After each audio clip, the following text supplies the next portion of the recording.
Bonjour à toutes et à tous, c'est Dexor. Alors aujourd'hui dans cette vidéo, on va maintenant s'attaquer à mettre un disque dur dans notre ordi. Donc ça c'est si le vôtre par exemple il marche plus ou alors ou comme moi le disque dur avait été enlevé. Donc vous avez du coup plusieurs options. Donc soit vous pouvez prendre un disque dur d'époque, soit vous pouvez prendre une compact flash, donc quelque chose comme ceci. Soit vous pouvez aussi prendre une carte SD. Donc les compact flash, en fait, ce sont des cartes de mémoire flash qui fonctionnent en IDE en interne en fait. Du coup, l'adaptateur il vaut rien. Tandis que les trucs pour les cartes SD, du coup, il y a une logique en plus. Et du coup, les adaptateurs coûtent plus cher. Donc, et pour ça, du coup. Mais par contre, la carte en elle-même, la compact flash coûte plus cher, tandis que la carte SD coûte moins cher. Enfin bon. Du coup, il y a aussi que pour les compacts flash et les cartes SD, vaut mieux prendre, en tout cas pour les compacts flash, les versions industrielles, donc comme là, parce que des fois on peut avoir des problèmes avec certains autres modes. Il y a pas mal de sujets là-dessus sur internet, et aussi pour les cartes SD, des fois il peut y avoir des problèmes également.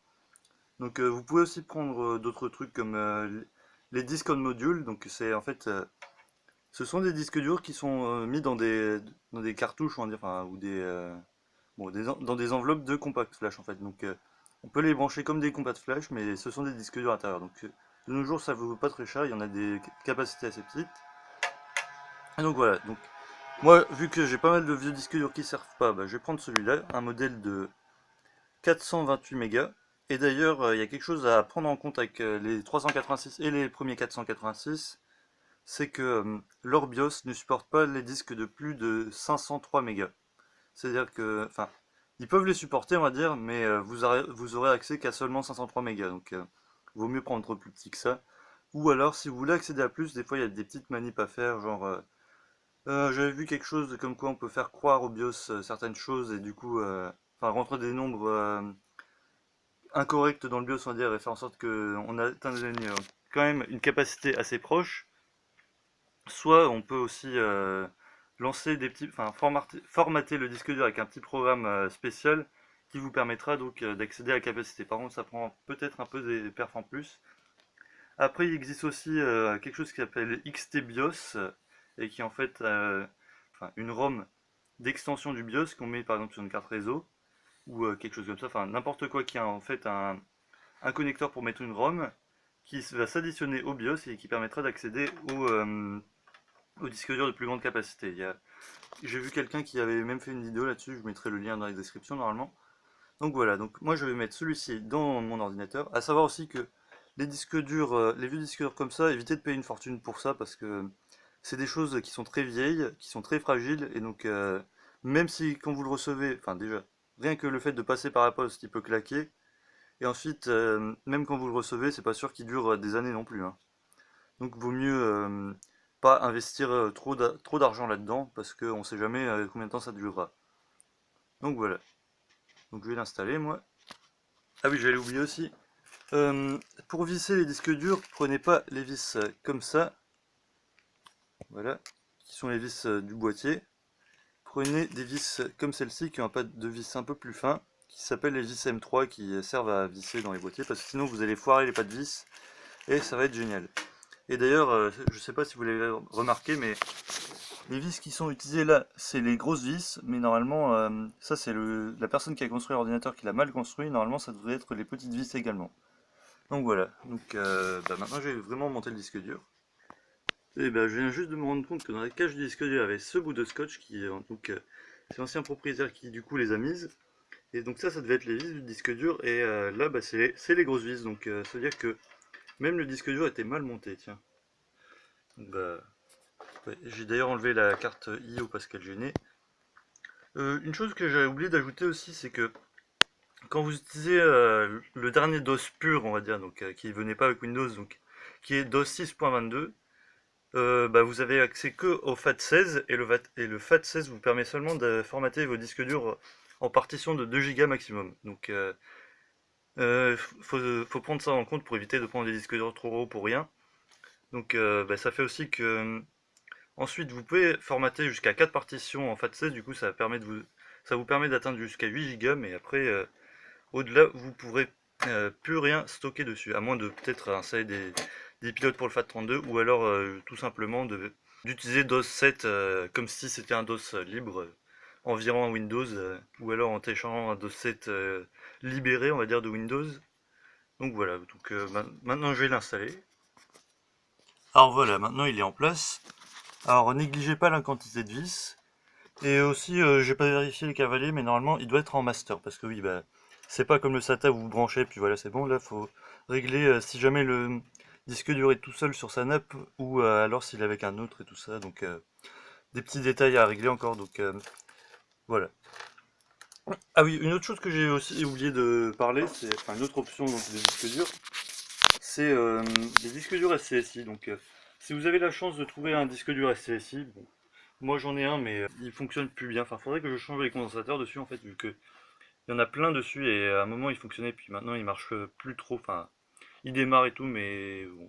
Je pense que c'est un problème de condensateur et non un problème mécanique ou je sais pas quoi.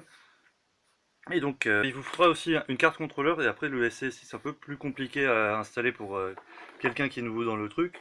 Il vous faudra aussi une nappe comme celle-ci, 50 pins, qui fait 3 km. Donc voilà.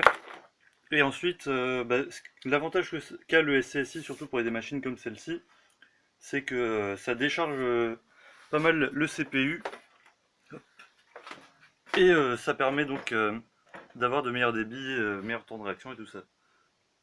Donc maintenant, on va allumer cet ordinateur. Une autre chose aussi à noter, c'est avant de l'installer comme moi, notez les cylindres et tout ça, parce que c'est pas sûr que votre BIOS détecte votre disque, enfin, ait un utilitaire d'autodétection dans le disque dur, donc il faudra peut-être entrer les paramètres manuellement. Moi je crois que normalement j'ai un truc pour faire ça, mais je vais peut-être devoir l'enlever en fait.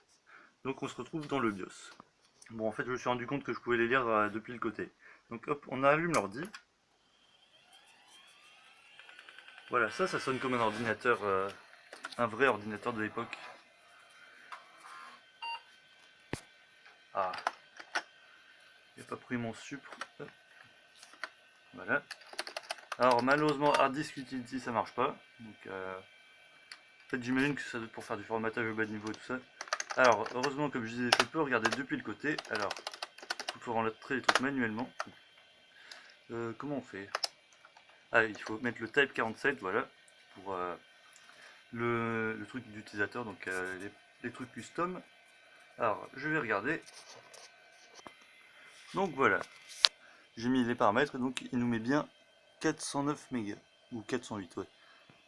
Oui, après les trucs genre WPcom et tout ça qui sont pas indiqués, et Landzone, ça j'ai mis à 0, donc enfin j'ai laissé les trucs donc oui à 0, comme ça bon, normalement ça devrait fonctionner quand même, vu que c'était pas indiqué sur le disque dur. Alors, qu'est-ce que fait ce Hard Disk Utility? Alors, on peut formater notre disque dur, auto interleave, je sais pas ce que c'est, on peut analyser, tiens, bon, est-ce qu'on peut sauvegarder sans quitter? Non, tant pis. Je vais l'analyser, on va voir ce que ça fait. Oui, oui. Ah d'accord, oui. Bon, c'est pas grave, il n'y avait rien dessus normalement. On va faire des vérifications. Donc bon, votre BIOS ne saura pas forcément ça. Je vous demande pas forcément de faire ça. Quoique, si vous voulez être sûr que votre disque dur fonctionne, ça peut être bien de faire des petits tests dessus. Donc il faudra le formater sous MS-DOS, je vous montrerai ça après. Et donc normalement DOS il vous dira si vous avez des secteurs défectueux et tout ça, vous pourrez passer un scan disque et tout. Donc bref, je vais vous montrer ça après. Alors voilà, ça il est fini.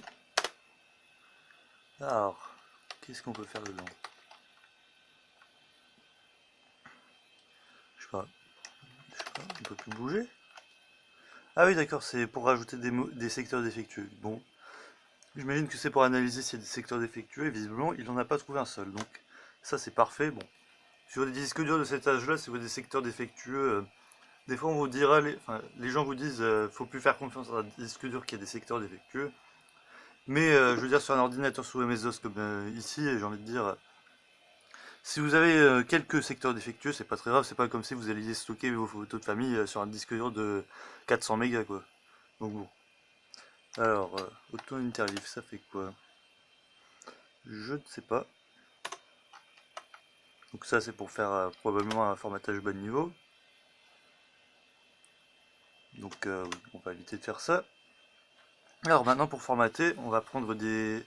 Moi je vais prendre les disquettes d'installation de DOS 6.22, donc truc parfaitement officiel, hein, n'est-ce pas? Bon après vous pouvez prendre FreeDOS comme je disais, si vous avez vraiment peur niveau légalité, bon. Donc je vais mettre la disquette et on va redémarrer. Hop.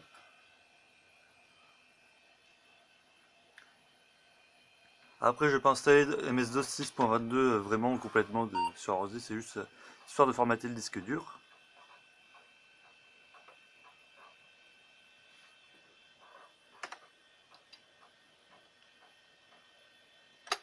Allez, non, hop, pas sur B. Alors, normalement il y a format dessus, C deux points. Et on va mettre le paramètre /S pour copier les fichiers système histoire que le disque dur soit bootable.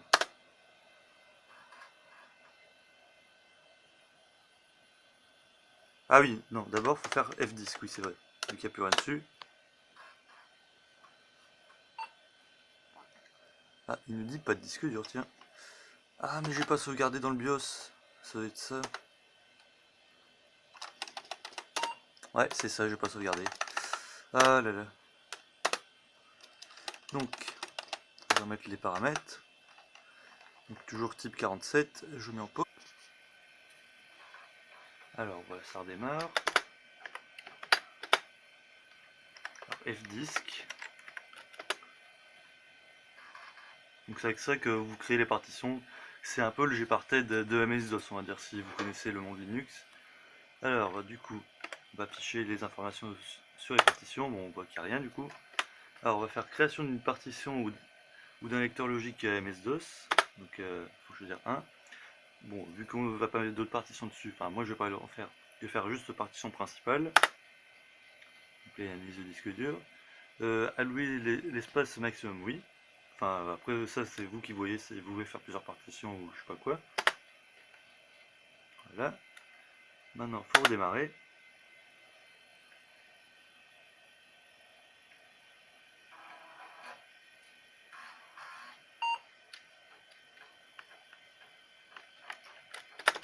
Hop, je prépare un nouveau.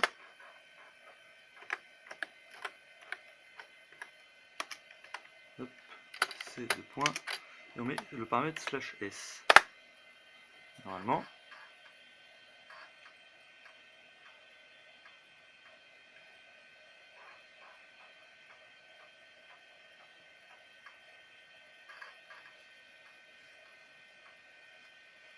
Voilà, donc oui, on va tout effacer. De toute façon, il n'y a rien dessus, donc. Alors, sur un disque dur, ça prend un peu de temps, du coup, tant que sur une carte CF, la latence est beaucoup plus faible, du coup, ça marche beaucoup plus vite. Donc voilà. Par contre, vous allez forcément des débits énormément plus élevés avec une carte CF, vu que on est toujours sur un bus ISA. C'est, ouais, comme je disais, surtout la latence qui baisse avec une carte CF. Bon, encore là, vu que c'est un petit disque dur, ça va assez vite, mais faut savoir que sur les gros disques durs de plusieurs gigas, ça peut prendre un petit moment, ça. Donc bon, on se retrouve à la fin du formatage. Bien, on arrive à la fin. Donc voilà, maintenant il va copier les fichiers système normalement. Ouais, normalement il l'a fait, donc je vais vérifier en allant sur C. Alors, on fait dire. Ouais, il y a bien le fichier commande.com. Donc bah maintenant, pour vérifier que ça marche bien, le boot, on va retirer les disquettes. Hop, et on fait reset.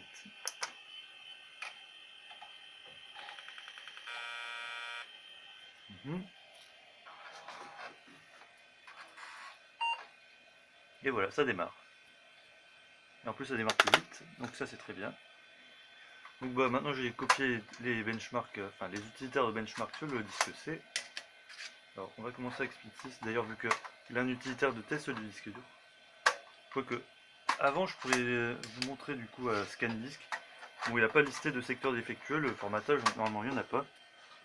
Mais on peut vérifier ça, donc sur B. ScanDisk. C. Voilà, donc normalement s'il trouve des secteurs défectueux, il les liste et on pourra directement les voir dans ScanDisk.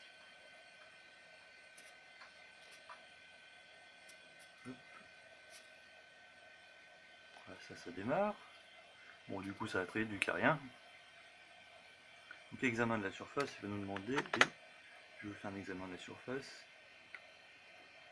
Voilà, donc il n'y a aucun truc avec écrit D dessus. Comme on peut voir, il n'y a rien du tout dedans. Et donc voilà.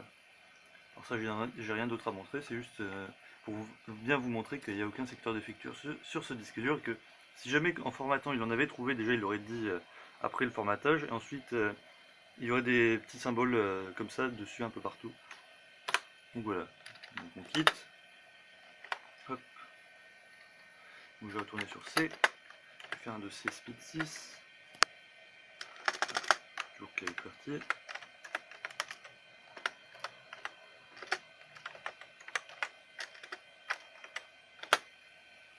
Voilà. Bon, c'est pas grave, la disquette elle est tombée. Donc pour l'installation de l'OS et tout ça, je ferai une vidéo à part. Hein. C'est juste, la base pour faire fonctionner le disque dur. Voilà. Donc,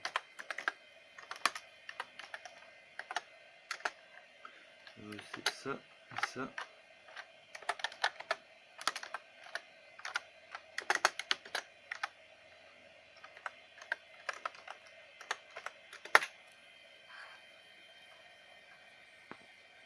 J'espère que j'aurai assez de batterie pour finir cette vidéo. On va copier le fichier. Donc, je ferai le reste en hors caméra, je pense.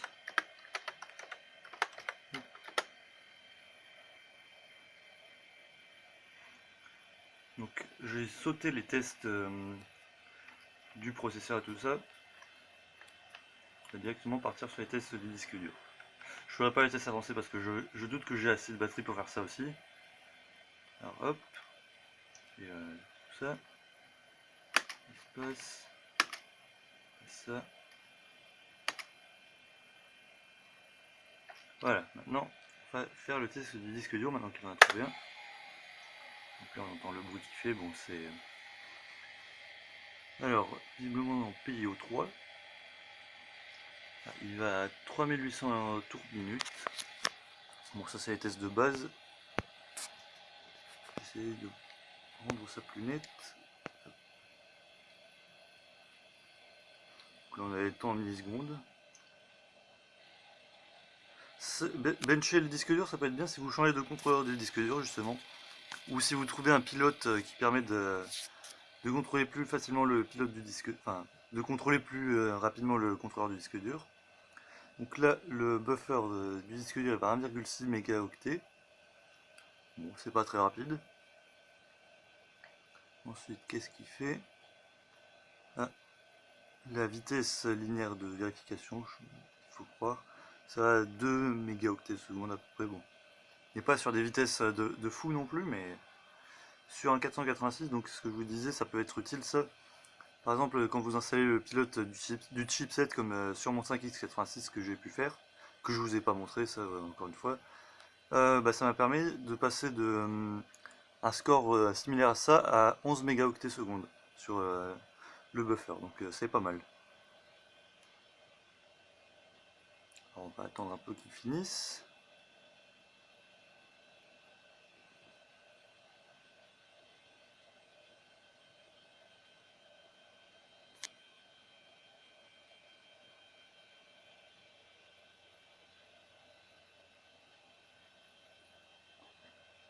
Bon après il va falloir tourner encore d'autres tests, mais je pense pas que je vais vous les montrer parce que vraiment je suis presque au bout de la batterie. Donc j'ai peur de perdre ma vidéo, tout simplement. Ah ça y est, en vitesse linéaire de lecture, donc bon, c'est pas terrible non plus. Bon bref, vous avez une idée de ce que ça donne. Donc voilà, c'est tout pour aujourd'hui normalement. Donc on a installé un disque dur dans cet ordi. Et du coup maintenant il boot un peu plus rapidement vu qu'on est plus sur une disquette 5 pouces 1/4. Et donc voilà. Donc bah, moi je vous dis salut à tous et à dans une prochaine vidéo.